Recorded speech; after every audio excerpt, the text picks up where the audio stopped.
Hello guys, welcome to Charity's Bible. Finally I made it back to the US. It was a long journey that we did not anticipate. So before this one comes out, I will have posted videos of what we did back in Kenya, and I hope that you have enjoyed all of them. We learned a lot, guys. We did learn a lot. So this morning I want to buy some stuff to cook for my children, because we have no food in the house. So the first thing that you do when you go back, go to the store and buy food. Make sure that there is food in the house before anything, because when you go on a trip, we've been there for a month, there is a lot of spending, people. Like, there is a lot of spending. You can't avoid it, but there's a lot of spending there. I'm donning an African look here. You know, when you come to Africa, the first few days before you get back to normal life, you just you're gonna hang on to be an African, you know what I mean? So I am very tired, guys, really tired, because we got home yesterday at around 7, I would say.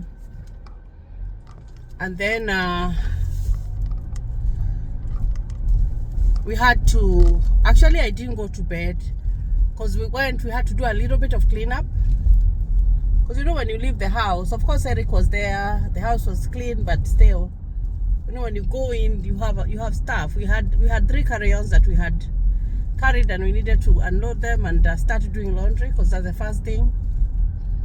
We needed to make something for dinner. Francis had to go back to the airport to see if our bags were there, but fortunately we found our bags. We were really worried about our bags, if they were gonna reach safely. But I'm telling you, it's been an experience. It's been an experience, and it's been a life-opening experience, especially those 30 days that we were in Africa. So when we went at that time, we found a lot of unrest, because there was demonstrations. The younger generation, the Gen Z, they were demonstrating against the government, against the financial bill. And listening to them, because I do remember the first week, there's some places that we never made it to go, because the first week we were really scared and worried. The first 1.5 weeks we were really scared and worried, because I do remember there were 2 instances when we had to go see family, but we had to stall and stay on the road for so many hours, and we were kind of really scared, so we didn't want to go so much. But then as the demonstrations stopped, then that's when we were able to go out. So what did I learn? The first thing, especially for those young people who are doing the demonstrations, is that they do not have a sense of hope, because you find that these are kids who have gone to school, they have gone to college, they have degrees, they have different areas of courses that they have done, you know, but there is no jobs for them. Like, there is nobody to give them a job. And it is very sad that going back home and expecting so much, because we look at the younger generation, that is the future. But if you find that those people, they are finishing school and they do not have hope of moving on with life, they don't have hope of where of building up their life. You graduated from college. College is really hard. There's all that money that your parents paid for you, but at the end of the day, you have no job.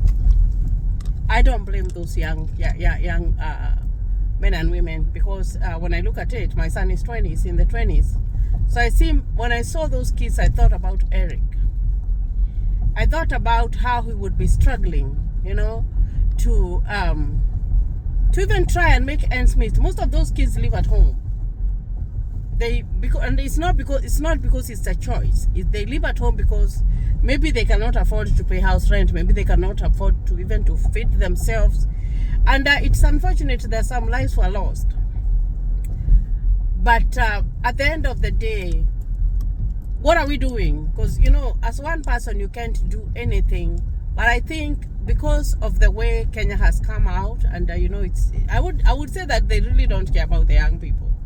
Because unless you know a prominent person, that's when you will get a good job, and or unless you know how to bribe your way through a company, that's when you'll get a job. Or unless someone wants to abuse you or use you, especially if you're a lady, that's when you will get it, which is so sad. It's very, very, very, very sad. But if maybe the parents of these children should mostly lean on like the manual work, and it's not necessarily the manual work, because I do remember when we finished high school at my time, there was these courses that were being done, although like something like tailoring might not work, because tailoring here is like designer, like there are some people who really do good in designing their own clothes and everything. But you find that that one might not work, because what I realized when I went to Kenya is that there is a lot of imports. A lot of imports from Dubai, a lot of imports from Italy. And you find that all those clothes, when they come in the market, even if you want to be a designer or you want to make clothes and sell, make them from scratch and sell, you might not get a market. Because it's hard. Oh my goodness, it's really, really, really hard to catch and get to the market, because there is all these clothes that are well designed, but they are not promoting our own. I call it our own because my origin is Kenyan, and you cannot forget your roots. So that's one thing that I learned, that even if you cannot succeed in tailoring, do hairdressing.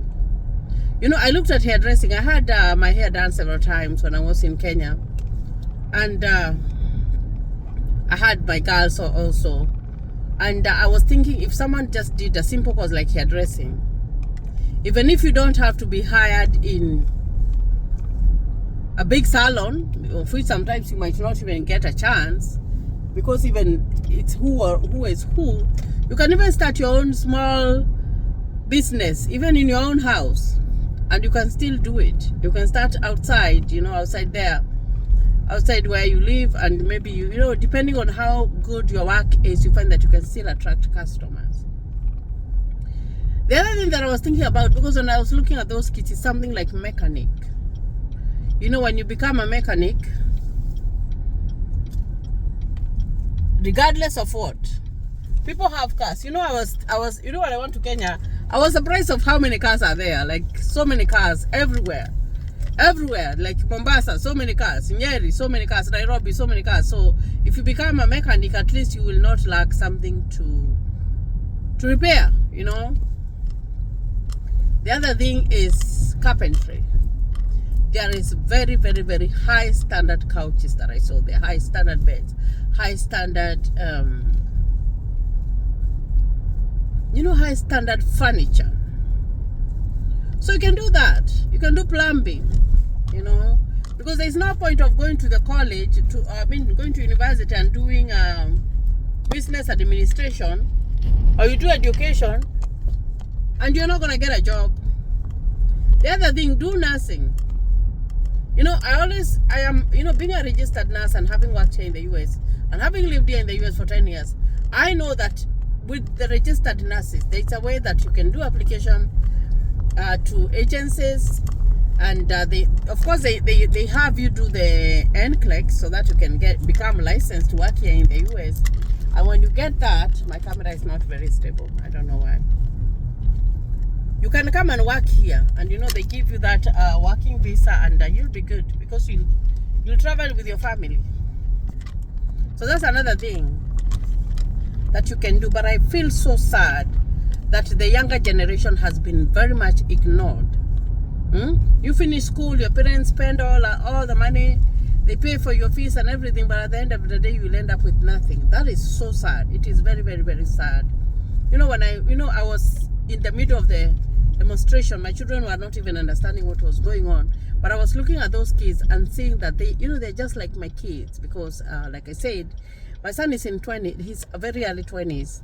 And it is sad, guys. It's very, very sad. But as a parent, what I would do, even with the upcoming ones, I wouldn't advise my kids to go to university and do something like business management, whatever, because you're not going to get a job. There are even engineers who have even done engineering and they don't even have jobs. It's so sad. It's really, really, really sad. But if you took your child to an easier, something like mechanic, instead of doing something more complex that your child is going to end up frustrated, you do something easy.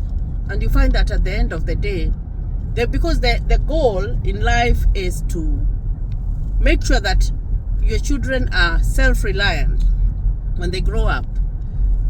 Regardless of, as long as they are not stealing and they are making a decent living, it doesn't matter what they are doing. Because even a carpenter, they make their own living. Even something like plumbing, they make their own living. These simple courses that can be done so that these kids can be helped. The other thing that I always talk about is the green card. Fill out the green card, guys. It was surprising when I went to Kenya, although I was kind of very adamant, especially because of the demonstrations and everything, and it was my first time to go back in 10 years. I kind of did not announce myself so much. I didn't want to at that point, but maybe when I go back, because first of all, you go and survey and see how the environment is and everything. Maybe to meet people. I wasn't able to meet so many people. Maybe quite a few, but that was it. And of course, my focus this time when I went to Kenya was I only focused on family, because I hadn't seen my family members in 10 years. There were so many people to be seen. There were aunts, there were uncles, there were my siblings, my husband's siblings, like so many people. We didn't even complete the list, I'm telling you guys. We would plan one day and we would go and see only 3 people. Just 3 people. We would go, stay a few minutes. We didn't even get to spend like quality time, because we were looking at how many people we have to visit, of which we really needed to go and see them. And I think I'm very thankful because I found my grandmother. I did a small video and I hope that you have seen it. And the only thing that I'm thankful about is that I was able to find my grandmother. That's a prayer that they have always had the last 10 years that I've been lived in the US, that when I go back home, I find my grandmother. And so for me, that was an honor that I found her. And also even to see my mom again, to see my siblings again. I haven't seen them in like forever. If it was surreal, oh my gosh, I don't even know what I can tell you guys, but that happiness, that belonging, like, I for once, I felt that sense of belonging. You understand family, you understand those people who are closest to you and related to you, that you can see them, because here in the US, you can only communicate through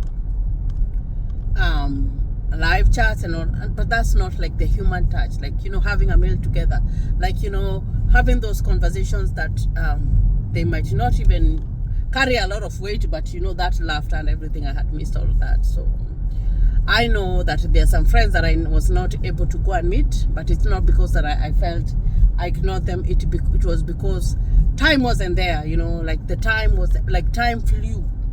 I also wanted to go to where we lived before we came back to the US, but we never made it. We never made it because of time, because of and then at some point the weather became so bad that we couldn't even get out of the house. My kids, they started getting sick, so I had to stay indoors and watch them. So we are thankful for the people that we met, and we are thankful even the people that we just communicated. And even if we didn't see each other, that doesn't mean that I'm not gonna come back. Now, at least now it's gonna be easier because my kids are older, and I just assessed how they did when we were in Kenya. And by the time I go back, they will be, especially my youngest is gonna be maybe in like 3 years. She's gonna be older, and she's gonna be, because I would say that she was the most affected by the weather, by the food, by everything. But we thank God that we're back here. So we are going to work very hard and plan again to come back to Kenya. We're enjoying Kenya. We're going to talk about the good things that we found. We're going to talk about the horrible situations that we found. We're going to talk about so many things that we encountered. But we had to encounter everything, the good and the bad, for the glory of God. So guys, continue subscribing to my YouTube channel. Thank you and God bless you.